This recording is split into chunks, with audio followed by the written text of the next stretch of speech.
रूस और यूक्रेन के बीच जंग का आज 5वां दिन है। यूक्रेन की राजधानी कीव पर कब्जे को लेकर जंग जारी है। यूक्रेन के शहरों पर रूसी सेना के मिसाइल हमले जारी हैं। इतना ही नहीं, यूक्रेन की सड़कों पर रूस के टैंक और बख्तरबंद बाहर दौड़ रहे हैं। हालांकि 4 दिन बीत जाने के बाद भी युद्ध अभी तक किसी अंजाम तक नहीं पहुंचा है।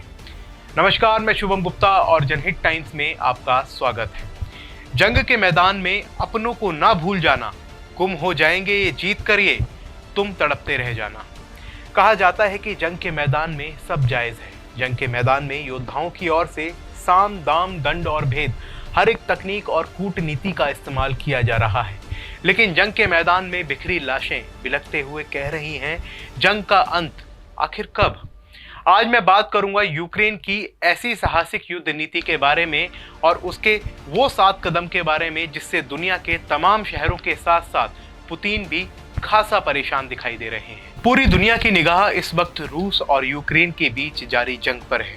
यूक्रेन पर 3 गुना ज्यादा आबादी वाले और परमाणु हथियारों से संपन्न विश्व शक्ति के रूप में अपनी पहचान बनाने वाले रूस द्वारा यूक्रेन पर सिलसिलेवार हमले जारी हैं। यूक्रेन की सीमा में रूस की सेना पूरी तरह से घुस गई है।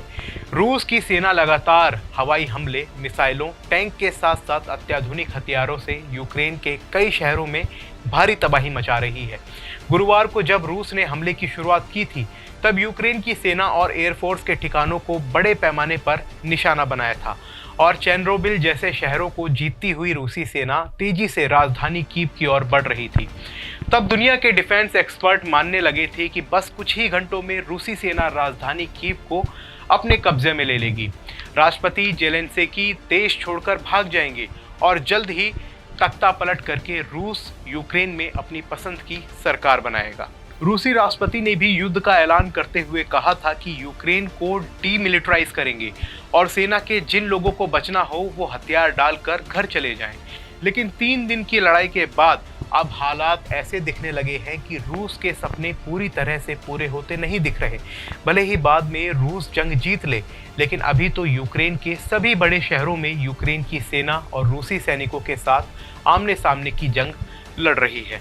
रूसी सेना को बड़े नुकसान की रिपोर्ट आ रही है। कई शहरों को वापस यूक्रेन की सेना ने कब्जे में ले लिया है और अब बेलारूस में रूस को वार्ता की टेबल पर भी आना पड़ा है। आखिर कैसे 3 दिन की जंग में यूक्रेन ने युद्ध का यू टर्न कर दिया? इस हालात में पूरी दुनिया ने यूक्रेन के राष्ट्रपति वोलोडिमीर जेलेंस्की की तारीफ हो रही है।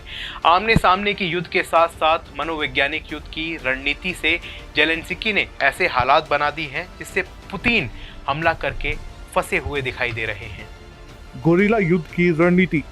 रूस बड़ी सेना लेकर और बड़े हथियारों के साथ यूक्रेन में दाखिल तो हो गया है और शहरों पर लगातार बमबारी की तस्वीरें भी आ रही हैं, लेकिन यूक्रेन ने रूस से निपटने के लिए गोरिल्ला युद्ध की रणनीति अपनाकर सबको हैरान कर दिया है।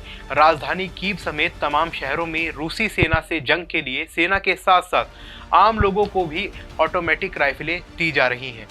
लोगों को जंग की ट्रेनिंग दी जा रही है। ट्रेनिंग के बाद लोग शहरों की सीमाओं पर सैनिकों के साथ मोर्चे पर तैनात किए जा रहे हैं, जबकि दूसरी ओर हमले से तबाही की तस्वीरें देखकर रूसी हमले की दुनिया भर में आलोचना हो रही है। हमलावर रूस से लड़ने के लिए यूक्रेन में राष्ट्रभक्ति की लहर सी चल पड़ी है। राष्ट्रपति जेलेंस्की खुद सेना की वर्दी में हथियार लेकर मैदान में उतर गए हैं। यूक्रेन के उपराष्ट्रपति, प्रधानमंत्री, मंत्री, सांसद, शहरों के मेयर, यूक्रेन के सेलिब्रिटी, मॉडल्स, खिलाड़ी सब हथियार लेकर रूसी सैनिकों से लोहा लेने उतर आए हैं। हमलावर के खिलाफ जंग की ऐसी रणनीति और ऐसी तस्वीर शायद ही कभी दुनिया ने देखी हो। पूरी दुनिया यूक्रेनियंस के इस जज्बे और देशभक्ति को सलाम कर रही है। पिछले साल अफगानिस्तान में तालिबान के हमले के वक्त राष्ट्रपति अशरफ गनी के भागने के फैसले ने तुरंत ही राजधानी काबुल पर तालिबान के कब्जे का रास्ता साफ कर दिया था, लेकिन जेलेंस्की ने साहस का परिचय दिया।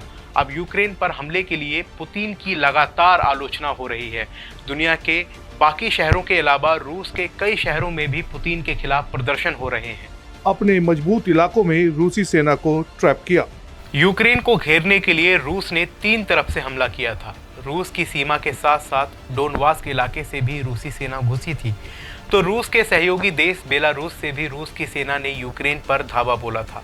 शुरू में सूमी और चेरनोबिल जैसे शहरों पर रूसी सेना ने दबदबा भी कायम किया, लेकिन यूक्रेन ने अपने मजबूत गढ़ माने जाने वाले खार्किव और कीव जैसे शहरों में मजबूत मोर्चाबंदी करके अपनी पसंद का युद्ध क्षेत्र तैयार किया। यहाँ सेना एयरफोर्स की मोर्चाबंदी की। बताया जा रहा है कि इन इलाकों से जहां रूसी सैनिक अनजान हैं, वहीं पूरे इलाके से यूक्रेन की सेना परिचित है और इसलिए यहाँ रूसी टैंक और लड़ाकू विमानों के लगातार ध्वस्त होने की तस्वीरें देखने को मिल रही हैं। इसके अलावा इन इलाकों में घुस रहे रूसी मिसाइलों और फाइटर जेट को भी यूक्रेन अपने एयर डिफेंस से मार गिराने में कामयाब हो रहा है। जंग के हालात के बाद जो भी हो, लेकिन अभी तो यूक्रेन रूस के दांत खट्टे करता दिखाई दे रहा है। पश्चिमी देशों में लगातार हथियारों की सप्लाई। अमेरिका समेत नाटो देशों ने भले ही यूक्रेन की मदद के लिए सेना भेजने से इनकार कर दिया हो, लेकिन यूक्रेन के राष्ट्रपति जेलेंस्की खुद युद्ध के मैदान में उतरकर भी लगातार दुनिया भर के नेताओं से बात कर रहे हैं। उनकी इस रणनीति का फायदा भी होता दिख रहा है। अमेरिका जहां यूक्रेन को $350 मिलियन की मदद देने को राजी हुआ है, वहीं कई देश हथियारों की सप्लाई तेजी से कर रहे हैं। इससे रूस को टक्कर देने में यूक्रेन को काफी मदद मिल रही है। जर्मनी यूक्रेन को 1000 टैंक रोधी हथियार और 500 स्टिंगर मिसाइलें भेज रहा है। बेल्जियम यूक्रेन को मशीन गन भेज रहा है। चेक गणराज्य ने यूक्रेन को $85 लाख के हथियार और गोला बारूद भेजने का ऐलान किया है। इसमें मशीन गन, असॉल्ट राइफलें और अन्य हल्के हथियार शामिल हैं।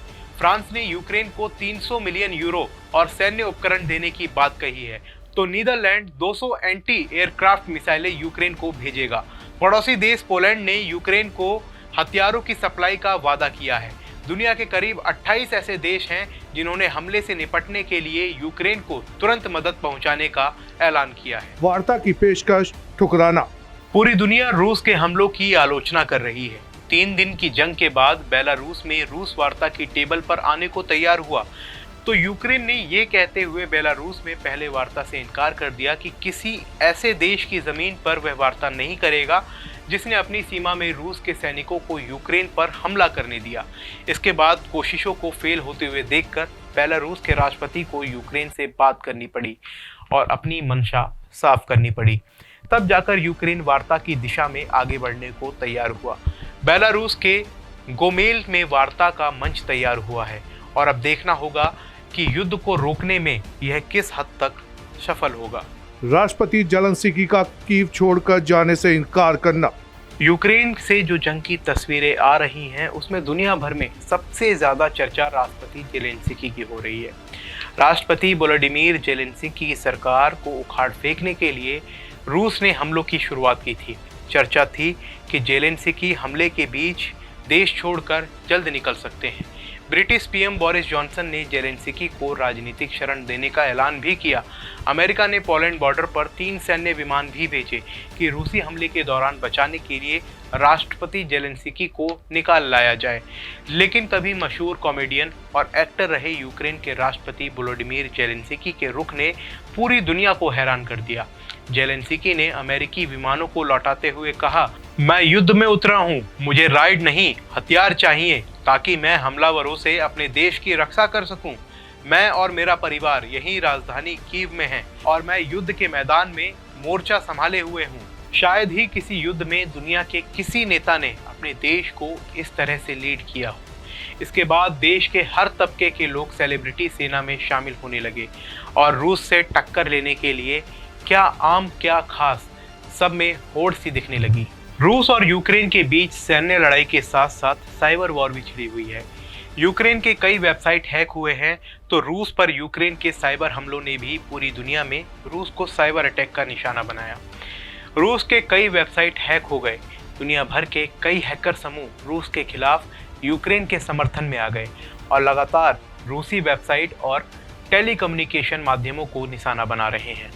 यहाँ तक कि रूसी टेलीविज़न को भी हैक करके हैकर्स ने यूक्रेन का नेशनल एंथम चला दिया। हैकर्स लगातार रूस और बेलारूस के डिफेंस और सरकार से जुड़े ईमेल्स को निशाना बना रहे हैं। दोनों ओर से साइबर हमले जारी हैं। आईसीजे और यूएन जैसी वैश्विक संस्थाओं में रूस की घेराबंदी।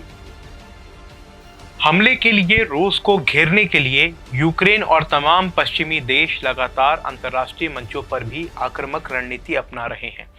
यूएन ने मंच पर जहां अमेरिका, ब्रिटेन, फ्रांस ने तुरंत युद्ध रोकने के लिए रूस के खिलाफ प्रस्ताव पेश किया, वहीं यूक्रेन ने रूस के खिलाफ आईसीजे यानी अंतर्राष्ट्रीय अपराध न्यायालय में शिकायत दर्ज कराने की बात कही है। यूक्रेन ने ऐलान किया कि हमारे शहरों में लोगों पर रूस नरसंहार कर रहा है और उसे अंतर्राष्ट्रीय न्यायालय में इन सब अपराधों का जवाब देना पड़ेगा। अमेरिका, ब्रिटेन, जर्मनी, फ्रांस समेत कई देशों ने रूस के लिए अपना एयर स्पेस बंद कर दिया है। रूसी बैंकों के खिलाफ कई तरह के प्रतिबंध लगा दिए हैं, तो रूस की आर्थिक गतिविधियों को भी बैन करने की कई प्रस्ताव लागू किए गए हैं ताकि रूस युद्ध को रोकने के लिए बाध्य हो सके। कितने हथियार हैं किस देश के पास? आबादी और इलाके में रूस यूक्रेन पर काफी हद तक भारी पड़ता है, तो हथियार के मामले में तो दोनों देशों में कोई मुकाबला ही नहीं। रूस परमाणु संपन्न देश है और दुनिया के सबसे बड़े मिलिट्री पावर्स में गिना जाता है। रूस के पास 8,50,000 एक्टिव सैनिक हैं, जबकि यूक्रेन के पास 2 लाख। लेकिन दोनों ही देशों के पास बराबर 2.5 लाख रिजर्व सैन्य बल है। रूस के पास 2.5 लाख पैरामिलिट्री फोर्स है, जबकि यूक्रेन के पास सिर्फ 50,000। रूस की एयरफोर्स दुनिया में दूसरे स्थान पर है, जबकि यूक्रेन की रैंकिंग 31वीं है। रूस के पास कुल फाइटर जेट 772 हैं, जबकि यूक्रेन के पास सिर्फ 69। जमीनी ताकत की बात करें तो रूस के पास 12,420 टैंक हैं, जबकि यूक्रेन के पास 2,596 टैंक। रूस के पास 30,122 बख्तरबंद वाहन हैं, जबकि यूक्रेन के पास 12,303 बख्तरबंद वाहन। बहरहाल आज युद्ध का 5वां दिन है। ना रूस और ना ही यूक्रेन किसी एक नतीजे पर पहुंचे हैं। अहिंसा की बात करने वाला भारत इस युद्ध पर गंभीर और चिंतित है। हम यूक्रेन के साथियों और यूक्रेन में रह रहे हर एक भारतवासी की सकुशल और स्वस्थ रहने की कामना करते हैं। धन्यवाद।